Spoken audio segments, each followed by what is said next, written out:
This was the picture of his first day of school. So that was right before he went, and he was very excited and he looked like a little man.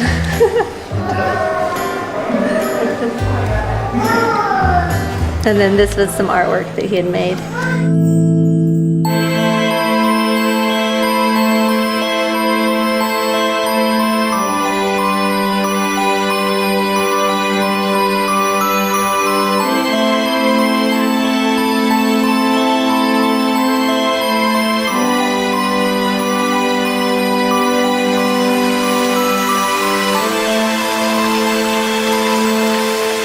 My name is Marla, and I live in Houston, Texas.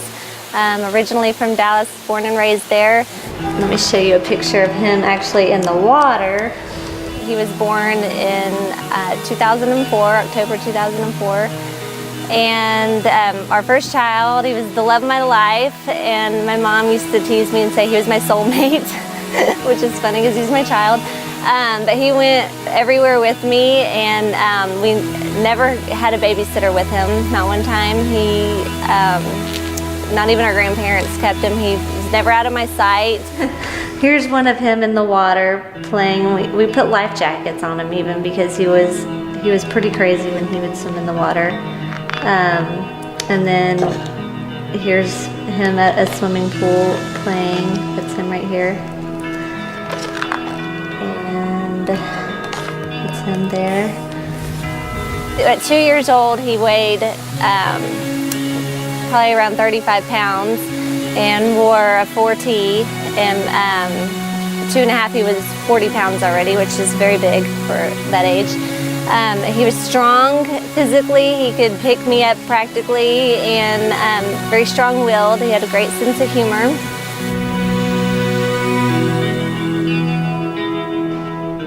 And then let's see if there's some more water pictures.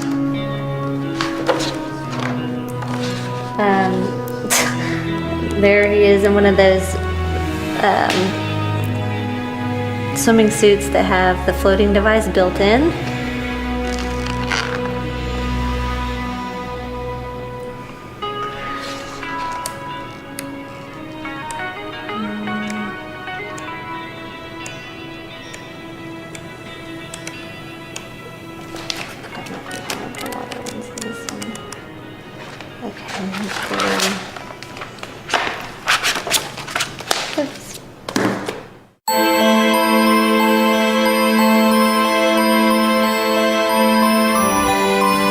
In March of 2007, we had to go to a bridal shower. I was really nervous the whole week before about going to the bridal shower because I didn't want him to be the only kid, because he really had to be watched all the time because he was just so into everything and just full of energy. And I was like, how am I going to enjoy the bridal shower and watch him? So I went and bought a brand new huge Mr. Potato Head set, and I bought him a new Peter Pan DVD. He was the type of child that you could put a Disney movie on and he would watch the whole thing and be just completely fine. So we go to the shower, and I told him he's going to have a special surprise, and he gets out of the car and he's carrying this huge box of Mr. Potato Head, and he's trying to lug it into the house. And they open the front door, and you open the front door to the foyer, and behind it is the living room with glass windows, and there's a swimming pool. And my first thought was, oh no, they have a swimming pool. You know, I'm not going to be able to enjoy the shower. I'm going to have to watch him the whole time because there's a pool. And then I realized, oh wait a minute, it's the winter time and I don't need to watch him because we're not going to be outside. I mean, I'm going to watch him, but I don't need to watch him around the pool because we won't be out there. So I'm looking around to decide where he could sit, and I decided he could sit on the step that went back up to the foyer. He could sit and watch his DVD player with his new movie, and he would be fine. And the hostess could see I was trying to figure this out, and she suggested that he could watch a movie in her bedroom, and I said no, he would be fine watching it on his DVD. And she said, well, the other little girl, there was one other child there that was 4, a little girl, and she said, the other little girl always comes over to my house and watches movies in there, and it'll be fine. Come into my room and see what you think.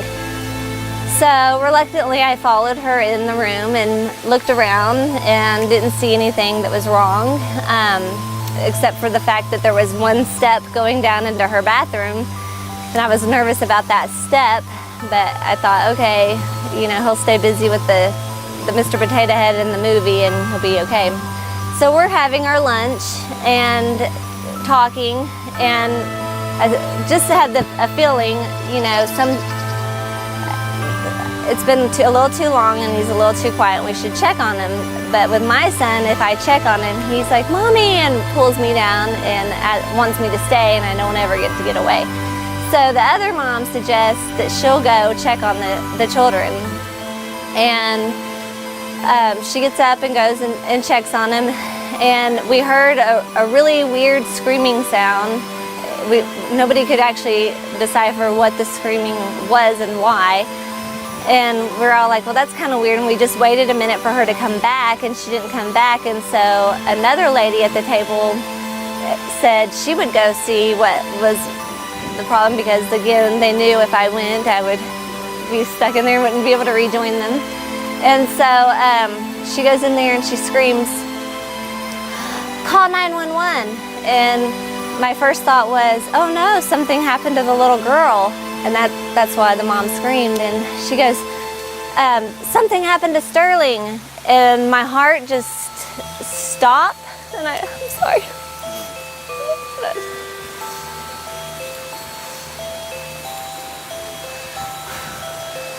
My heart just stopped and I froze. And I thought, oh gosh, she must have fallen down that step and hit his head. And that's why they were so quiet. And you know, that's what is wrong. And then I heard he fell in the pool, and I was very confused at that moment. And I was just standing there in the foyer, not knowing if I should go into the bedroom where I thought my son was, or what I should do. I was trying to process all of this information, and to me it felt like I was standing there 30 minutes, which it must have been seconds. But all the other women started pushing me in an opposite direction of where I thought my son was. And I remember them telling me to go, and they were pushing me towards the wall of windows I saw when I walked in, and then they were pushing me to the left of the living room where there was a back door that went out to the kitchen, which had been locked. And I was thinking, how did my son get out that door when it was locked and we didn't see him come out of that room? How did my son get outside? And I couldn't understand. I was very confused.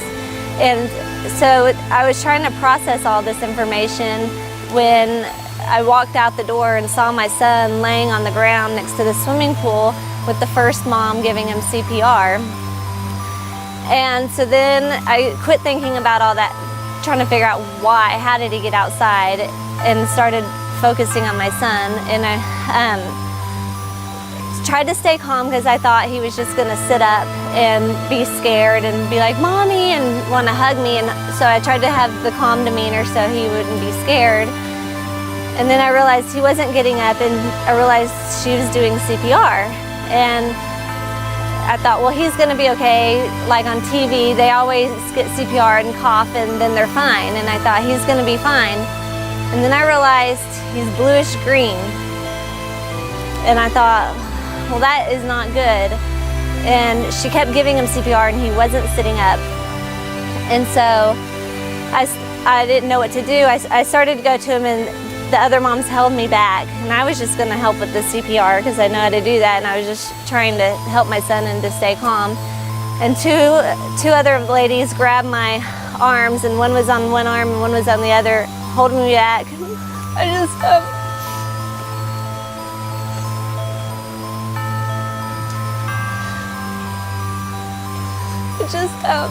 fell to my knees.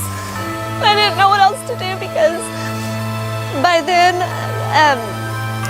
two of the ladies, one was a previous lifeguard and the other was a midwife.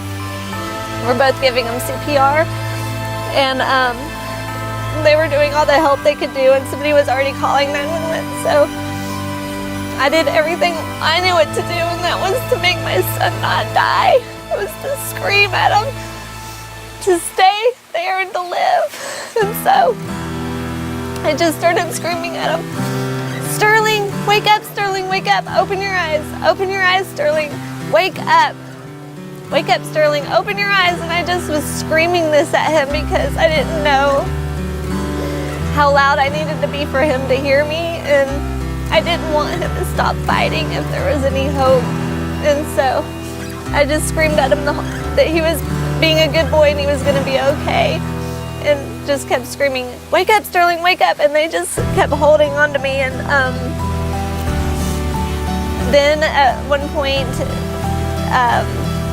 his tummy started to swell up. I guess it was full of water or air, I don't know. So they had to push all that out, and he ended up throwing up. And I thought, okay, now he's gonna be okay, because what I've seen on TV, when they throw up, they start coughing and then they're okay. And he threw up, and even everybody was like, "Oh, yay," and everybody clapped. And even one of the ladies doing the CPR got up and was just like, "Oh, thank you, God, and just praying so loud and just was so thankful. But he didn't start coughing, and he didn't do anything else. And the other lady that was doing the CPR realized that and was like, "Wait, come on, we have to keep doing this." And so they started doing the CPR again, and so I started screaming at him again. And I don't know how long this went on. To me, it seemed like forever, but I know it was fast before the first responders arrived. So the first responders get there, and they come up to him and they ask the other ladies, "Is that the mom?" And they say yes, and they say, "You need to get her away." And I realized they were saying this to me. I said, "Wait, is it because you need me to be quiet?" And they said yes. And I said, "I can be quiet, just let me stay with my son." And they said, and he looked at me wondering and said, "Okay." I said, "I don't care what you have to do, just save my son. Give him that shot in the heart, or whatever you have to do, just save my son." And he said, "I just need you to be quiet right now." And I said, "Okay." And so he cut his shirt off, cut his pants off, and listening, and gave him some shot in his leg. And they were doing the CPR, and then they tell me they're gonna life flight him to one of the hospitals in Galveston. And I said, "Okay, I'm going with you." And they said, "No, you can't go with us because there's not room on the helicopter for you." And I'm like, "But if he wakes up, he's going to be very scared and he's going to need me." And then they said, "No, you can't go, just meet us there." And the other moms could tell I was upset about this, and they're like, "It's okay, I'm going to drive you." So my friend's driving me to the hospital, and my husband calls, and you could tell his voice was crackling, and he said, "Is he gonna be okay?" Because my husband always asked me if something was gonna be okay for my reassurance. So he asked me in a very worried and crackling voice, "Is he gonna be okay?" And I had to tell him, "I don't know." And it was so hard. And he was like, "What do you mean you don't know?" And I was like, "I don't know." And at that moment is when I realized how serious and scary this was, and the reality was starting to sink in of what was happening, and that I might not see my son again. And I was so scared and so afraid of not having that boy that was by my side every single second next to me. And that pain that was starting to set in was the worst pain that you can ever imagine. It is the most ugly, hideous, awfulest, darkest place there is. And I had to just immediately shut it off.